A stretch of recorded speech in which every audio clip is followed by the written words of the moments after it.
create an organization, global, to create bridges for young people that I didn't have to work on. Believing in humanity, but with action, and saying we must hold ourselves accountable and we must do better. We must do better. Comment regarde-t-on le monde aujourd'hui et qu'est-ce qu'on veut qu'il devienne? Comment est-ce qu'on l'imagine?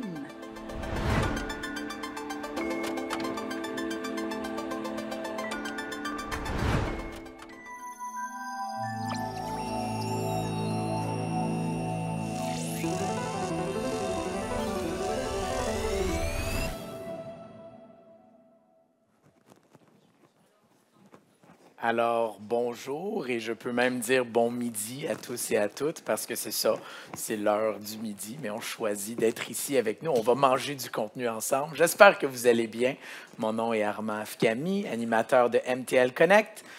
Est-ce que vous allez bien, Montréal? Super, j'aime ça. Vous êtes là, en vrai, en chair et en os. Nous avons également les internautes qui nous suivent des quatre coins de la planète. Alors bonjour, chers internautes, et bonjour à moi dans le futur qui revisionnera ce contenu. Alors, on va continuer avec notre thématique de l'intelligence artificielle. Et nous avons une grande conférence à vous présenter. Je vais vous présenter notre conférencier qui est juste ici à ma droite, Nathaniel Ackerman, qui va présenter son contenu autour de l'Europe. Qu'est-ce que fait l'Europe face à l'intelligence artificielle? Alors, on aura la chance de l'écouter présenter cette conférence. Alors, avant de présenter M. Ackerman, j'aimerais inviter le consul général de Belgique à Montréal à venir prendre la parole. Et également, avant de l'inviter, j'aimerais aussi noter que la période de questions-réponses sera modérée par Jeffrey Bernard de la presse, qui va animer la période de Q&A, donc questions-réponses. Alors, prenez note de vos questions et gardez-les pour la fin de la séance. Juste encore, avant d'inviter le consul, juste vous noter que l'entrée se fait par la porte d'avant. Si jamais vous devez quitter la salle pour un téléphone, quelconque raison, oh my God, il faut aller à la salle de bain, on va utiliser la porte en arrière de la salle. Alors, c'est tout. On est prêt. Est-ce que vous êtes prêts? Ah, mais là, j'ai perdu l'attention des gens. Vous êtes à moitié endormis. Est-ce que vous êtes prêts? Ah, c'est genre 3 décibels de plus. Ça va, on va le prendre. Alors, sans plus tarder, tel que mentionné, pour nous dire quelques mots, j'inviterai le consul général de Belgique à Montréal, M. Geert Van Sidjan.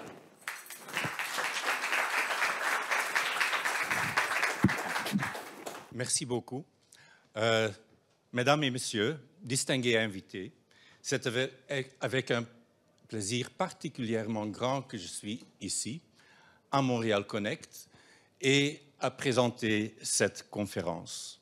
Je suis un fervent admirateur de Montréal Connect. Ici, les opportunités et défis du numérique sont discutés avec passion et avec respect, loin de la pensée unique.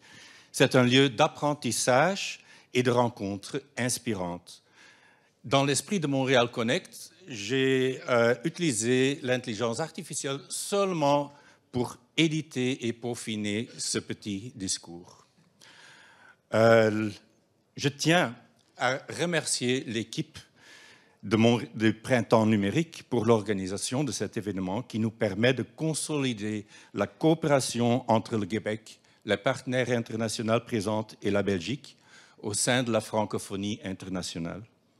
Depuis bien des années, les acteurs belges ont tissé les liens d'amitié et de coopération de plus fructueuses avec Montréal Connect. Cette année, on est fièrement représenté par une délégation impressionnante avec des participations de Bruxelles, de Wallonie et du niveau fédéral. Elle comprend des acteurs institutionnels et académiques, des entrepreneurs innovants, des artistes, des écoles d'art et des spécialistes en éveil aux langues. Nos experts en gouvernance numérique jouent également un rôle crucial en posant les bases pour un marché ouvert et compétitif, tout en respectant les besoins nationaux, locaux, linguistiques et sociétaux. Dans les différents panels, la nécessité de bonne gouvernance est soulignée. Monsieur Nathaniel Ackerman. C'est l'expert gouvernance dans notre délégation. En tant que responsable de l'intelligence artificielle au sein du service public fédéral et la coalition nationale Intelligence artificielle pour Belgique, AI for Belgium, il joue dès lors un rôle important dans la stratégie nationale belge pour IA. Nathanael combine une carrière riche et variée, assistant et enseignant en IA à l'Université libre de Bruxelles, directeur de l'innovation et d'internationalisation à l'Agence bruxelloise pour l'entreprise. Il a été entrepreneur et conseiller du gouvernement français pour l'innovation avant de revenir en Belgique. Il participe actuellement à la mise en œuvre des réglementations européennes et représente la Belgique dans cette matière dans diverses enceintes internationales. Je vous laisse donc entre de très bonnes mains. Je suis heureux de céder la parole à M.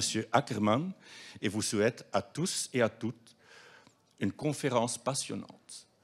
Vous êtes prêts? Hey, oui! Merci, Monsieur le Consul général. Vous m'entendez bien? Voilà. Alors, je ne sais pas si vous avez lu le résumé, mais c'est quand même un peu ambitieux. Donc, je stresse un peu parce qu'on va envisager beaucoup d'aspects différents de l'intelligence artificielle. C'est multidisciplinaire. Voilà. Et le titre, c'est « L'Europe face à l'intelligence artificielle, la compétitivité, la souveraineté et la régulation ». Et j'espère qu'on aura des échanges aussi à travers les questions-réponses. Alors, je vous propose de vous faire une petite promesse. Donc, à la fin de l'exposé, j'espère que vous aurez une vision plus claire de la stratégie européenne en matière d'intelligence artificielle. Et gageons que ces enjeux auxquels elle s'adresse soient partagés entre nous. Donc, je ne sais pas qui vient du Québec et du Canada dans la salle. Voilà. Et il y a aussi des gens de la délégation belge. Voilà. Et puis d'autres. Voilà. Donc l'idée ici, c'est de favoriser aussi les échanges, de se comprendre, de voir ce qui se passe en Europe et comment on peut collaborer avec une terre si fertile en intelligence artificielle.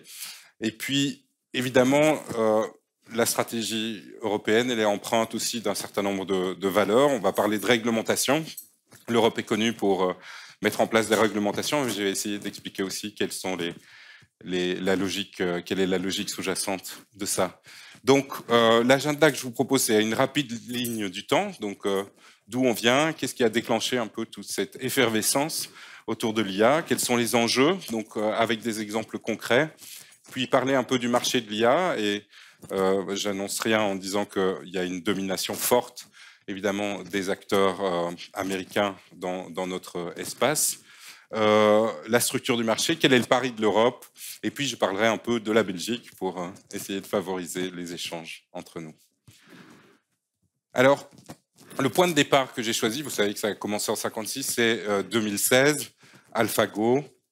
Le mois où Lee Sedol s'est fait battre, la Corée a décidé d'investir 1 milliard d'euros dans la création d'un centre pour l'intelligence artificielle.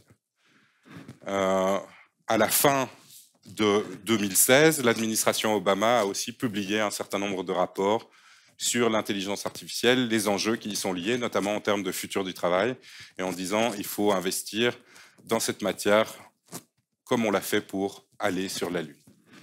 Mais le premier pays qui a mis en place une stratégie nationale, c'est le Canada. Et dans la même année, on a aussi une déclaration, la déclaration de Montréal, qui d'emblée, quand on comprend qu'on va pouvoir faire avec l'intelligence artificielle et avec le deep learning des choses dont on rêvait, mais qu'on n'arrivait pas à faire, et que là maintenant c'était faisable, d'emblée les questions éthiques et les questions juridiques ont repris de l'importance. Et donc, on a eu beaucoup d'initiatives à travers le monde. La déclaration de Montréal est une des premières. Il y a eu une lettre ouverte contre les robots tueurs. Il y a eu des rapports qui ont été faits aussi au niveau de la Commission européenne. Et les premiers pays ont commencé à définir leur stratégie. En 2018, il y a eu un plan coordonné européen en matière d'intelligence artificielle qui enjoignait finalement et encourageait les différents pays en Europe à définir leur propre stratégie nationale. La France et les Royaumes-Unis avaient déjà initié quelque chose en 2017. Et pour la Belgique, c'est en 2019 qu'on lance une stratégie nationale, des plans au niveau des régions et la coalition nationale AI for Belgium. Ensuite, quelques points importants. L'update sur le AI Act et la proposition pour le AI Act, donc la réglementation en matière d'intelligence artificielle, c'est lancé en 2021 pour aboutir finalement en 2024. Et la mise en application se fera d'ici 2 ans en moyenne. Certaines choses seront d'application plus rapidement, mais c'est pour vous montrer une des caractéristiques majeures de cet aspect de réglementation qui est le temps que ça prend dans une dynamique numérique qui va très très vite. La sortie de ChatGPT fin 2022 a été aussi une explosion, je dirais, au niveau technologique pour le grand public. Et l'IA générative est aussi un enjeu majeur à l'heure actuelle. Donc, quels sont ces enjeux? Dès 2016, on a posé un certain nombre de questions sur le futur des métiers. Donc, comment les métiers vont-ils évoluer? Et quelles sont les compétences à acquérir dans un monde où, finalement, l'intelligence artificielle peut subvenir à certaines de nos tâches cognitives. Donc, on voit sur le schéma en haut, on voit des premiers résultats. Donc, c'est une étude de Wharton et MIT qui montre que la qualité du travail et la productivité en utilisant de l'IA générative peut être augmentée pour autant qu'on soit formé. Et c'est d'autant plus vrai que la personne est junior. Donc, on voit des progrès si les personnes sont formées à ce type d'outils. On voit aussi qu'il faut à la fois acquérir de la compétence technique, et donc la littératie digitale doit être absolument augmentée. On verra que c'est un facteur de souveraineté et d'autonomie pour les citoyens, mais qu'il faut aussi compléter cette formation, comprendre ces enjeux grâce à des formations qui sont plus centrées sur l'homme et les compétences humaines. Donc les compétences de collaboration, les compétences de créativité ou d'esprit critique sont mises en avant, notamment au niveau de l'OCDE.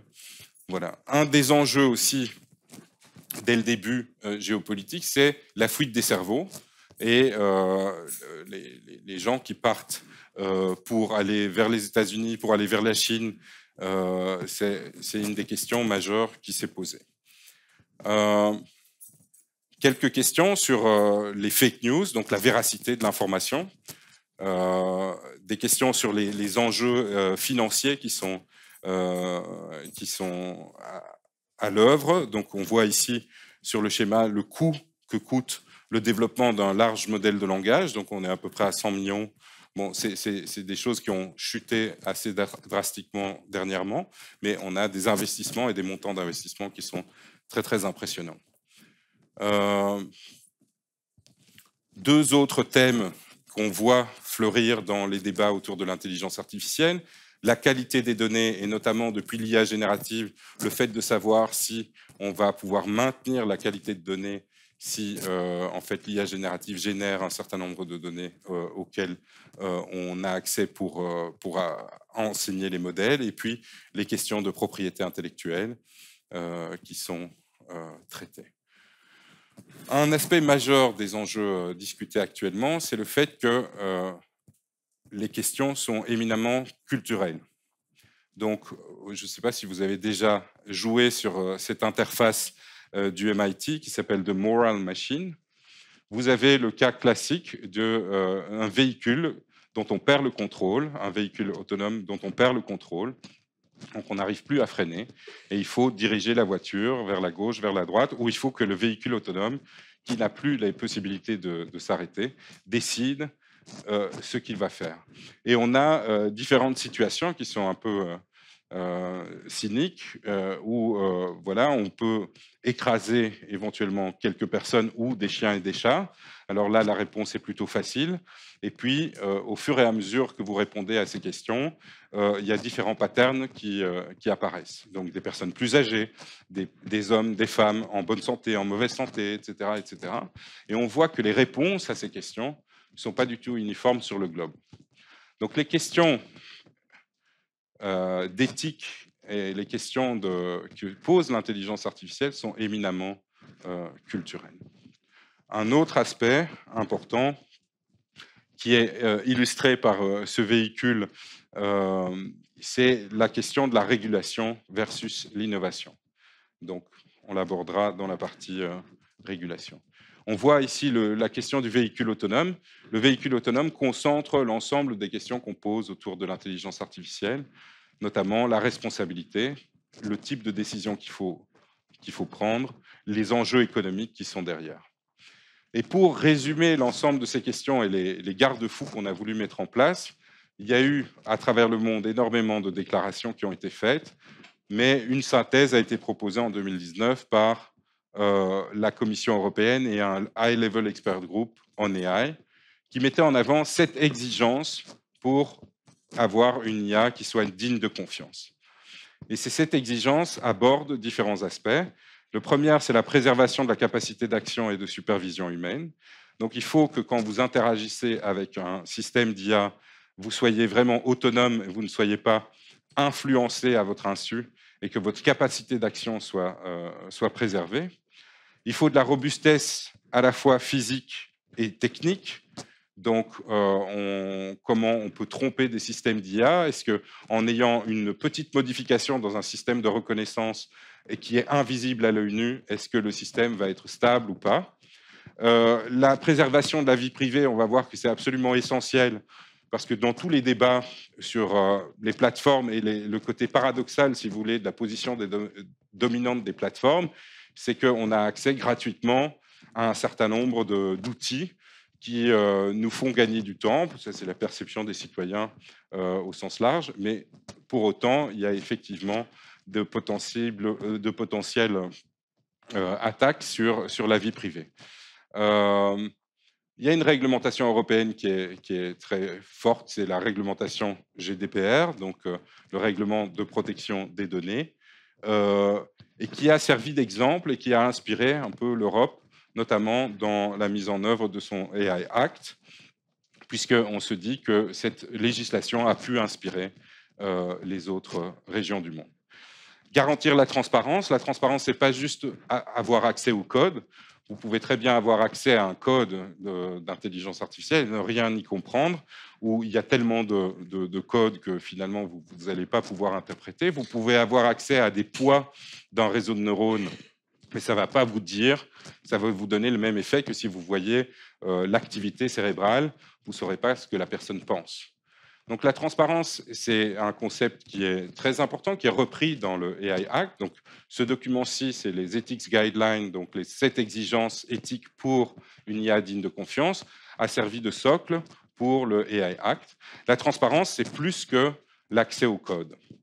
C'est aussi comprendre dans quelles conditions ça peut être utilisé, quels sont les cas limites et quel est le scope dans lequel on peut utiliser cette IA. Un des risques les plus importants qui a été mis en avant, c'est notamment en 2018 dans un bouquin de Cathy O'Neill que vous connaissez peut-être qui s'appelle Weapons of Mass Destruction. Ce sont les biais. Donc, en général, les systèmes d'intelligence artificielle se nourrissent de données, de machine learning, se nourrissent de données et sont prédictifs parce que quand vous leur présentez une nouvelle situation, ils infèrent sur la base de ce qu'ils ont observé des décisions ou ils proposent des décisions. Si on a des biais, et on a toujours des biais dans les données, ces biais vont être reproduits, mais le fait qu'ils soient à l'échelle, le fait qu'éventuellement on ne les a pas analysés, peuvent renforcer des biais discriminatoires. Et donc un exemple connu qui a été corrigé par la suite, mais c'est un système de tri de curriculum vitae chez Amazon qui supprimait systématiquement tous les candidates féminines pour des postes au niveau du comité exécutif. Pourquoi? Simplement parce qu'il n'y avait pas de femmes à ce niveau-là, donc ils ne pouvaient pas prédire une probabilité que ça se passe. On a des cas aussi d'arrestation, par exemple de personnes noires de peau, parce que les systèmes ont été entraînés uniquement ou majoritairement sur des personnes blanches, et que finalement le facteur de couleur de peau est tellement discriminatoire que toutes les personnes noires sont reconnues comme étant coupables d'une infraction. J'exagère un peu le trait, mais on a dans la presse des sorties qui ont été faites sur des systèmes qui ont soi-disant reconnu quelqu'un, mais en fait c'était le système qui était biaisé, dans le sens où il n'avait pas le même niveau de granularité pour des personnes à la peau blanche ou des personnes à la peau noire. Donc ça, c'est un des enjeux majeurs aussi, l'environnement, le bien-être sociétal et environnemental, et puis finalement la responsabilité. Donc on a tendance à dire, voilà, on a des systèmes d'IA qui vont apprendre par eux-mêmes, moi je me dégage de ma responsabilité, finalement c'est plus moi qui suis responsable. On a même un cas chez Tesla, vous connaissez le premier accident. Il y a eu un jugement, il y a eu un accident parce qu'il y avait une erreur d'interprétation de la vision de la caméra, et finalement on a accusé la personne dans le véhicule autonome. C'est la personne dans le véhicule autonome qui a été considérée comme responsable. Bon, ça fait un peu rire, évidemment, puisque c'est un véhicule autonome, mais cette question de la responsabilité, elle est fondamentale, et elle s'illustre bien dans le cadre du véhicule autonome, notamment parce qu'on a une quarantaine de systèmes d'intelligence artificielle qui vont interagir, un système de vision, un système qui calcule la trajectoire, un système qui est attentif à la sécurité, un système qui optimise la consommation énergétique. Et finalement, si ces systèmes évoluent et apprennent et qu'on les intègre, qui va finalement être responsable? Ces questions éthiques sont à évaluer et à implémenter continuellement autour du développement d'un système d'IA. Voilà, ici c'était pour illustrer un peu des cas, j'espère qu'ils ont été assez concrets, des problématiques qu'on peut rencontrer, même si évidemment l'intelligence artificielle permet d'optimiser et de fournir des résultats très importants dans de nombreux domaines, et les attentes des citoyens sont très grandes, par exemple dans le domaine de la santé. On voit qu'on a un certain nombre de choses auxquelles il faut faire attention. Le deuxième aspect, parce qu'on parle de régulation, de compétitivité, c'est le marché. Alors le marché de l'IA, il est de manière assez écrasante détenu par ou concentré sur un certain nombre de sociétés en petit nombre au niveau des États-Unis. Il y a des investissements majeurs qui sont faits au niveau de la Chine, et puis l'Europe se développe aussi ici. On voit les résultats du State of the Art Report qui a été publié la semaine passée, ou cette semaine-ci, je ne sais plus. On voit que les investissements dans les sociétés en intelligence artificielle sont 7-8 fois plus grandes aux États-Unis qu'en Europe. Donc, on est de l'ordre de 100 milliards d'euros d'investissement et 56 milliards au niveau des États-Unis. Et je pourrais faire la même chose sur l'ensemble des chiffres. Donc, vous savez que c'est détenu en grande partie, et les investissements sont en grande partie liés aux activités de Alphabet, d'Apple, de Facebook, Meta, Amazon, etc. Un autre chiffre que j'ai trouvé intéressant, c'était le montant des investissements, des tours d'investissement à travers les 10 dernières années, les 15 dernières années. On voit qu'il y a vraiment une ère post- et pré-GPT-4. Et donc, on voit que le montant des investissements au-delà de 250 millions de dollars ou d'euros, ces $2 ici, sont majoritaires à partir de 2023-2024, ce qui n'était pas du tout le cas en 2010. Donc, l'augmentation de la capacité d'investissement est un facteur clé sur ce marché. Alors, l'intelligence artificielle, c'est un peu l'edge de l'économie numérique. Donc finalement, les phénomènes qu'on observe dans l'économie numérique sont exacerbés par l'intelligence artificielle. Et je voulais illustrer ça par deux phénomènes qu'on a observés et qui sont encore renforcés par les technologies d'IA et le déploiement de l'intelligence artificielle. La première chose, c'est un cycle de réintermédiation. Donc, quand une nouvelle technologie apparaît, numérique, le numérique a des caractéristiques tout à fait différentes de l'économie de marché classique. Donc, dans le numérique, quand une nouvelle technologie apparaît, imaginons le web, on va avoir ce qu'on appelle un empouvoirment, c'est-à-dire que chacun va pouvoir utiliser cette technologie et acquérir une certaine autonomie sur ces technologies. Par exemple, développer sa page web. Et puis, très rapidement, les promesses qui sont faites sont des promesses de décentralisation. Ce sont des promesses à la fois qu'on va pouvoir être autonome et qu'on va pouvoir agir dans un monde qui est décentralisé. Donc, je peux créer ma propre page, je pourrais avoir accès aux pages qui ont été publiées par tout le monde, l'accès à la connaissance va être gigantesque, et on a eu des promesses qui se sont avérées pas tout à fait réelles. Donc, on est face à une certaine complexité, une certaine confusion, on ne sait plus comment trouver son information sur le web, il y a des catalogues qui se mettent en ligne, et puis il y a Google qui propose son algorithme. Et donc, on a des besoins d'interface pour trouver son chemin dans ces nouvelles technologies dans lesquelles, au départ, on va vers une décentralisation et un empouvoirment. La création des plateformes crée une réintermédiation. Donc, tout le monde, pour faire ses requêtes, va passer par un certain nombre de moteurs de recherche qui sont très, très limités. Et ce cycle fait que des plateformes apparaissent. Alors, comment se constituent les plateformes? Elles sont paradoxales dans le sens où elles ont un comportement qui est tout à fait différent des activités classiques des entreprises sur les autres marchés. Donc, la première chose, c'est qu'il y a des économies d'échelle quand la plateforme grandit. Donc, par exemple, sur la question des infrastructures de Google ou d'Amazon, le fait d'avoir énormément de serveurs et de pouvoir disposer et offrir beaucoup de serveurs fait qu'on a une structure de coûts fixes qui fait des économies d'échelle et qui permet d'offrir un service qui est de moins en moins cher. Oui, mais c'est aussi une barrière capitalistique qui est en train de se créer. Donc, Microsoft, par exemple, a investi 50 milliards d'euros par an dans son infrastructure cloud. La deuxième chose, c'est qu'il y a aussi une économie d'échelle du côté de la demande. Donc ça, c'est une des caractéristiques de ce type de système. C'est-à-dire que plus il y a d'utilisateurs, plus la plateforme vaut quelque chose. Au point que la rentabilité vient en second rang. Donc on a des croissances d'entreprises qui visent d'abord à assurer une position dominante sur le nombre d'utilisateurs captifs, que ce soit à travers des interfaces humaines ou à travers des interfaces applicatives, donc des API, qui permettent de créer tout un écosystème autour de la plateforme avec de la co-création.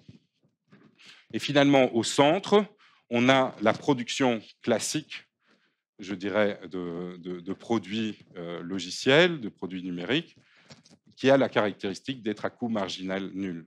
C'est-à-dire que si vous vendez une instance de plus, ça vous coûte exactement rien de plus. Ce qui n'est pas du tout le cas sur les marchés normaux. Et donc, ce type de structure combiné au fait qu'on intègre et on optimise en permanence le système, le fonctionnement de la plateforme grâce à l'intégration de données, fait qu'il y a une position dominante, une concentration du marché, un regroupement des services. Donc, vous avez sur votre iPhone, sur votre iPhone ou votre smartphone, accès à plein de services qui étaient avant disparates. Ça a des effets très positifs parce que c'est très facile d'opérer dans un écosystème comme celui-là. Et à la fois, on voit qu'il y a des comportements toxiques, des effets négatifs de ce type de plateforme. Et c'est pour ça que l'Europe a voulu mettre en place un Digital Market Act et un Digital Service Act. Est-ce que vous connaissez ces législations? Donc, ce sont deux législations qui sont sorties en 2023 et ça fait partie de l'ensemble des législations qui définissent, si vous voulez, la stratégie européenne en matière de régulation. La Digital Market Act, ça vise les contrôleurs d'accès, donc en gros les grandes plateformes. Finalement, pour avoir accès à un certain nombre de services, vous allez passer par certaines plateformes, puisque vous avez les interfaces qui vous permettent d'accéder à un ensemble de services qui sont gratuits, hein, et dont la rémunération vient par un autre moyen, typiquement la publicité ciblée. Mais voilà, vous n'avez pas nécessairement le choix des applications. Donc, la régulation ici vise à garantir et à protéger le consommateur sur un certain nombre d'aspects. Le fait qu'il peut choisir les applications, le fait qu'il puisse choisir d'installer d'autres applications, ce qu'il pouvait faire dans un moment où il y a l'empouvoirment, mais plus dans un moment où il est bloqué, si vous voulez, au sein d'une plateforme. L'interopérabilité de la plateforme pour les opérateurs tiers, la facilité de se désabonner. Donc, c'est parfois très facile de s'abonner à une plateforme, mais extrêmement difficile de se désabonner. Accéder aux données générées par la plateforme, interdiction du partage des données entre différents services de la plateforme, ainsi que leur suivi en dehors de la plateforme sans consentement explicite. Donc, on a voulu interdire aussi, par exemple, on prend le cas d'Amazon. Bon, Amazon propose à certaines sociétés de vendre des produits, mais Amazon pourrait utiliser les informations qu'elle récolte sur la vente de ses produits pour placer ses propres produits de manière préférentielle. C'est ce qu'on appelle l'autopréférence. Et ça, c'est typiquement un comportement toxique, c'est-à-dire vous tuez le marché ou vous assurez une position de domination, et puis vous regardez comment vos concurrents se comportent parce qu'ils sont obligés d'utiliser votre plateforme, et ensuite vous adaptez votre politique de prix sur les comportements et les données que vous extrayez de ça. Donc ça n'apparaît pas nécessairement au premier chef du citoyen, mais il y a dans cette dynamique extrêmement agile, dans cette interactivité au sein des plateformes, il y a des garde-fous à mettre en place, et c'est ça que l'Europe tente de faire à travers le Digital Market Act. À travers le Digital Service Act, ça vise les contenus et les produits diffusés. Donc, l'objectif est d'interdire dans le monde virtuel ce qui se passe dans le monde physique. Donc, interdit d'avoir un discours de haine vis-à-vis de quelqu'un, il faut que ce soit interdit aussi sur la plateforme. Et l'idée est de responsabiliser la plateforme. Hein. Donc, le signalement des infractions, les conditions d'utilisation intelligibles, la transparence sur la publicité, les systèmes de recommandation et la modération des contenus. Donc finalement, quand vous êtes micro-ciblé, ce qui est en fait un des business models principaux de ces plateformes, vous devez avoir l'explication sur comment ça fonctionne. Pour les plus grandes plateformes aussi, comment ça fonctionne, hein, mettre en place un audit externe, et obligation d'obtenir le consentement explicite de l'utilisateur pour de la publicité ciblée. Ça, j'en ai déjà parlé. L'avantage de ces réglementations, c'est qu'elles sont liées à la taille de l'opérateur. Donc, elles sont plus sévères pour des acteurs qui sont grands.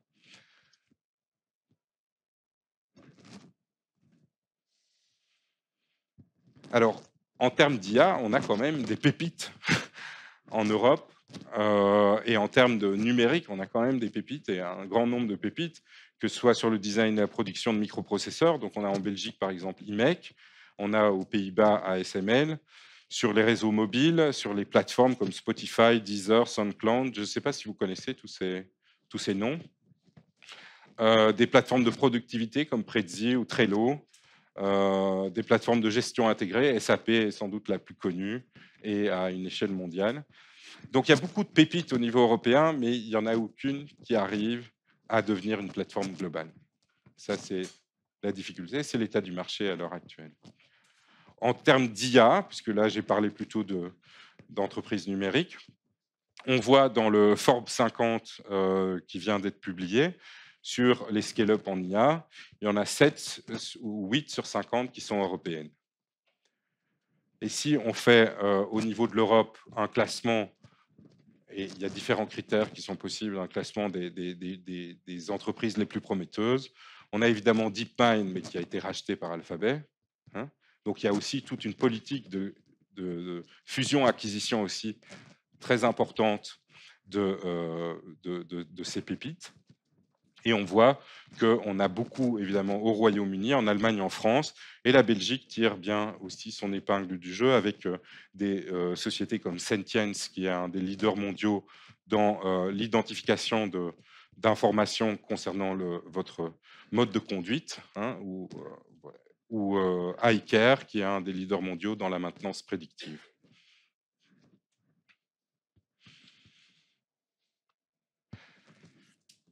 Donc l'analyse, je l'ai faite un peu. L'Europe doit se concentrer sur les briques de l'écosystème qui sont les plus critiques et les plus stratégiques. Elle n'a pas de position dominante à travers ces entreprises. Et donc, il y a un certain nombre d'actions au niveau du numérique qu'elle devrait prioriser. Donc la gestion des identités, le stockage souverain et sécurisé des données les plus sensibles, la technologie de pointe, le fait d'utiliser des systèmes d'IA qui consomment peu d'énergie. Donc je ne sais pas si vous avez entendu les investissements qui sont envisagés par Sam Altman aussi sur la production d'énergie et les investissements nécessaires pour développer ces prochains LLM. Il parle de 7 000 milliards d'euros. Hein. C'est absolument gigantesque. Et donc, se concentrer sur la consommation énergétique est sans doute un objectif important aussi. Les mutualisations des infrastructures de calcul. En réalité, toutes les grandes plateformes ont, pour développer leur système d'IA, acheté du cloud qu'ils vendent et qu'ils commoditisent pour l'ensemble des acteurs.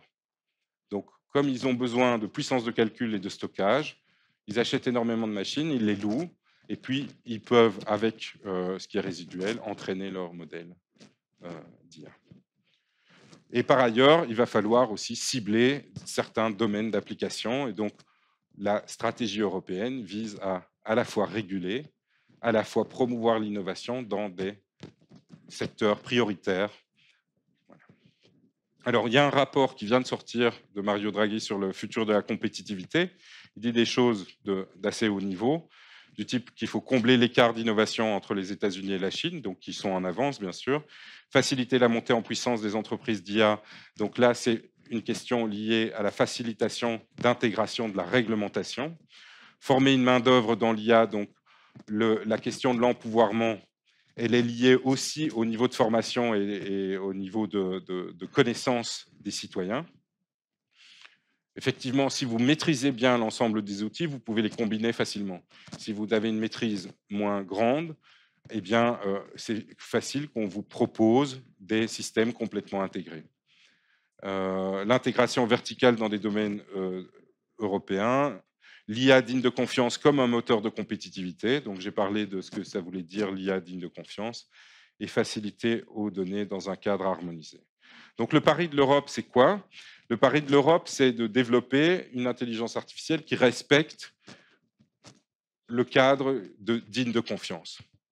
Et pour ça, il va falloir s'attaquer à des paradoxes qui sont du type que vous avez accès gratuitement, entre guillemets, à des services très intégrés et de très bonne qualité, et que ce n'est pas évident que la législation et la réglementation aillent dans le bon sens. Il y a aussi des risques à cette réglementation.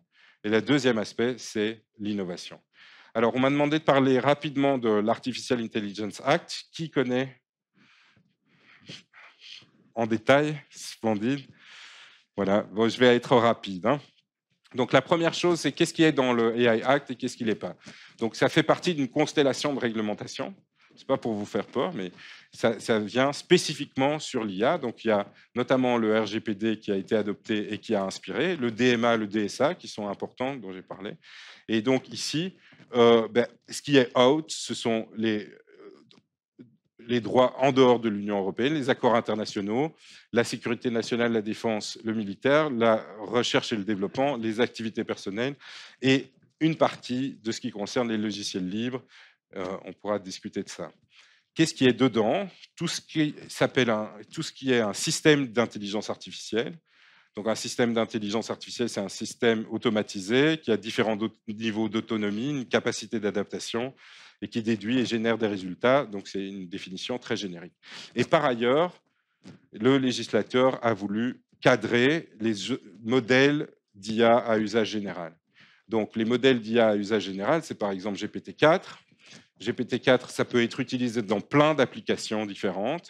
Et donc, c'est le modèle en lui-même qu'on va réguler et pas les applications qui sont liées. Qui ça concerne? Absolument tous les opérateurs dans la chaîne. Donc, on a parlé d'écosystèmes. Je n'ai pas eu le temps de rentrer dans tous les détails, mais les plateformes mettent en place des écosystèmes qui interagissent. Il y a dans les chaînes de valeur ici aussi différents rôles, les fournisseurs, ceux qui développent les solutions, les utilisateurs, et puis il y a des distributeurs, des importateurs, etc. Et en fonction de votre rôle dans la chaîne de valeur, vous aurez des exigences qui sont différentes. Le principe général de l'AI Act, c'est de distinguer les différents niveaux de risque des applications au sein des applications, des systèmes d'IA. Et donc, on a 4 niveaux. On a les applications qui sont interdites, les applications qui sont considérées comme à haut risque, celles qui ont une nécessité de transparence et celles qui sont considérées comme à des risques limités. Donc, on définit tous les systèmes d'IA par rapport aux risques qu'ils présentent et il y a différentes réglementations qui s'appliquent.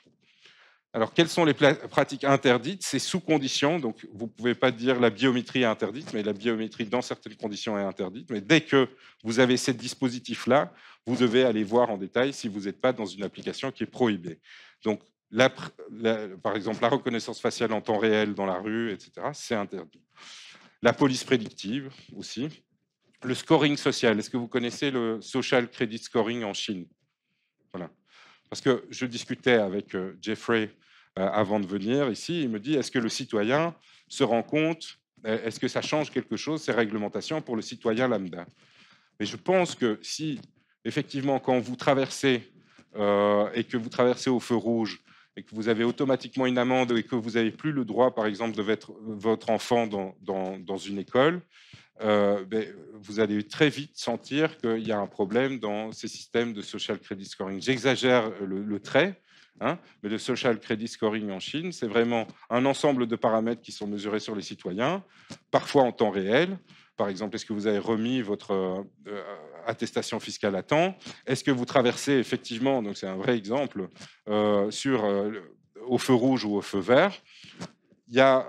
Vous êtes reconnu en rue, vous avez automatiquement une amende. Bon. Et vous avez un score qui évolue comme ça en fonction de votre comportement. Et ça vous donne accès ou non prioritaire à des services publics. Voilà. Et ça, on a considéré en Europe que c'était absolument interdit. L'inférence sur les émotions, donc utiliser des systèmes qui comprennent, qui interprètent les états et vos états émotionnels. La manipulation et le fait de moissonner, donc d'aller récupérer énormément de données sans ciblage particulier. Ça, c'est aussi des pratiques qui doivent être contrôlées et qui sont potentiellement interdites.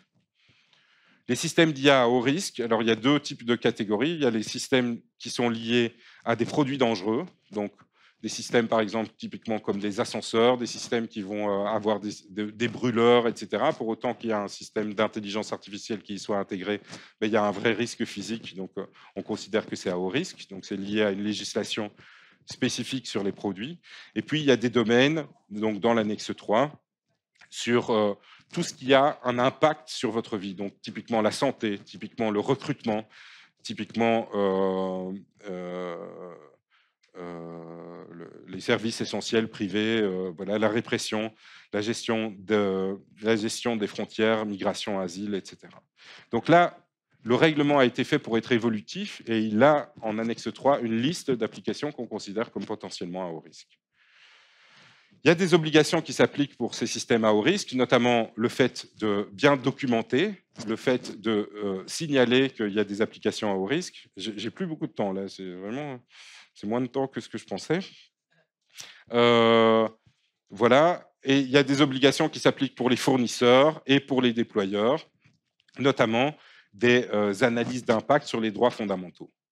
Donc tout ça a l'air un peu lourd et à la fois c'est assez fondamental, et j'en parle au Canada qui a fait la déclaration de Montréal et au Québec en particulier, parce que voilà, ça a des conséquences, on pourra en débattre, mais des conséquences très très réelles. Et donc les droits fondamentaux, les droits de l'homme, c'est important. Et donc les préserver, c'est probablement important. Le pari de réussir que ça soit un facteur de compétitivité au niveau économique n'est pas gagné pour l'instant. Mais on a quand même choisi de développer ça. Les systèmes à risque limité, c'est par exemple, vous interagissez avec un chatbot, mais il faut que vous sachiez que vous n'êtes pas en train d'interagir avec une personne physique et que vous interagissez avec un chatbot.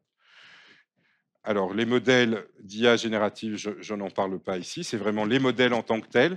Donc, si on pose la question à GPT-4 à travers ChatGPT, par exemple, sur qui a inventé l'aviation, il est probable qu'ils répondent les frères Wright, hein, Orville et Wilbur. Si on pose la question à un système comme Mistral, il est probable qu'ils répondent Clément Ader.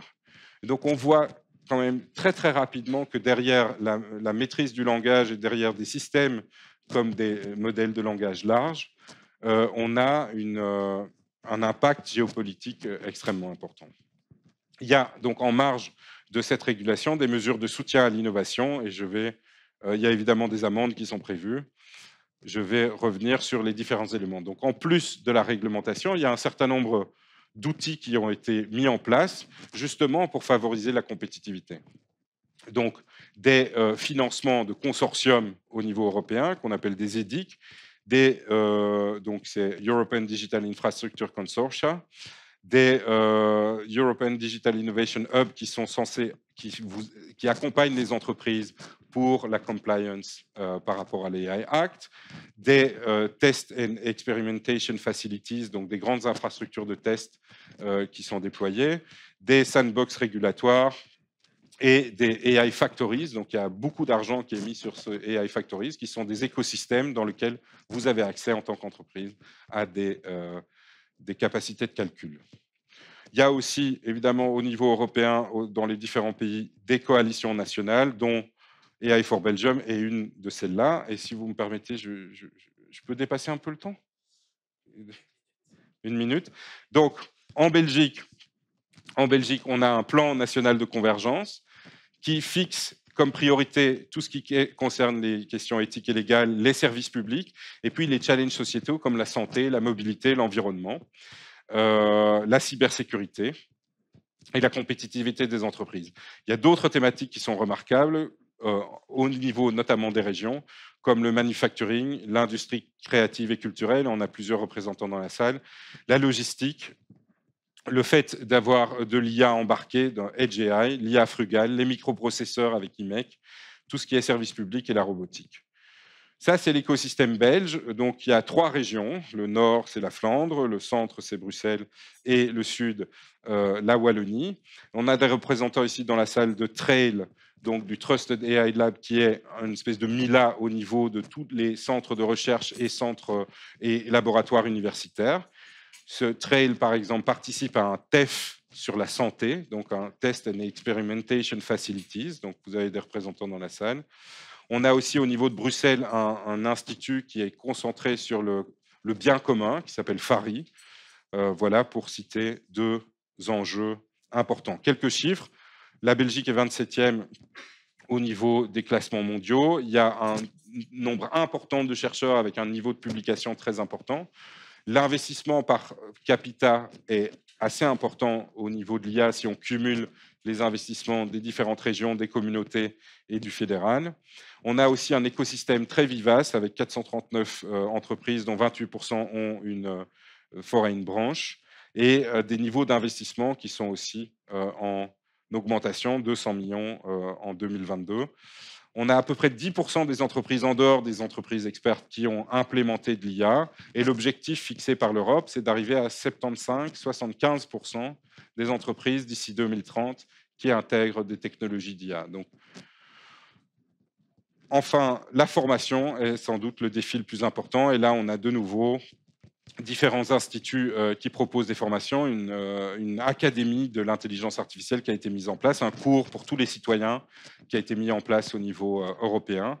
Et on a un programme qui s'appelle StartIA, qui est considéré comme une best practice au niveau européen, qui permet à une entreprise qui ne fait pas d'IA d'avoir un expert qui passe chez elle et qui identifie en quelques jours de consultance et avec les frais partagés quels seraient les projets qu'il pourrait réaliser. Les conclusions, l'Europe est consciente des enjeux, il y a un aspect régulatoire, mais il y a des vraies raisons derrière ça, et la stratégie met en place les différents éléments de soutien à ce qui manque pour la compétitivité et la souveraineté.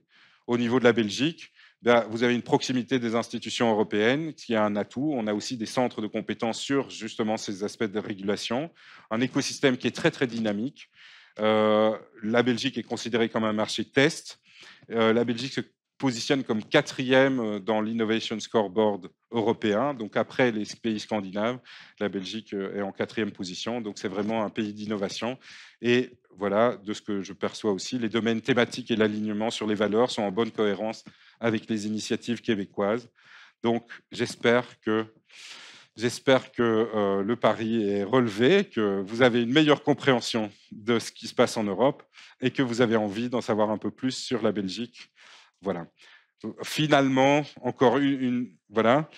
Simplement, il y a eu 2 prix Nobel sur l'IA. Il y a aussi Daron Acemoglu qui a reçu cette semaine le prix Nobel d'économie. Il dit que l'innovation technologique ne garantit pas nécessairement le progrès social, à moins qu'elle ne soit accompagnée de politiques visant à répartir équitablement les bénéfices.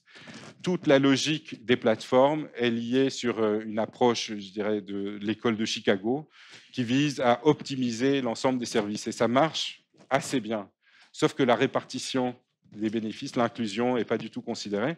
Et donc, ça vaut la peine peut-être de lire Daron. Et finalement,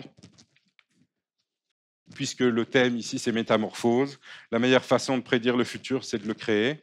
Se demander aussi si est-ce qu'on a vraiment besoin de créer un Facebook, par exemple, européen? Est-ce qu'on ne devrait pas consacrer plus d'efforts sur l'éducation ou sur un autre domaine, sur la santé? Donc, comment on fixe nos priorités et se demander si est-ce qu'on doit faire exactement la même chose pour... voilà. J'ai terminé. Voilà, merci.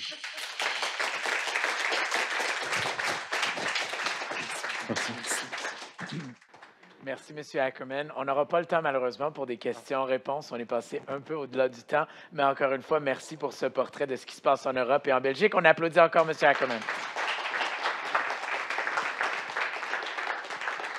Alors, on va prendre une petite pause pour ceux et celles qui n'ont pas encore mangé. Peut-être c'est le temps de manger.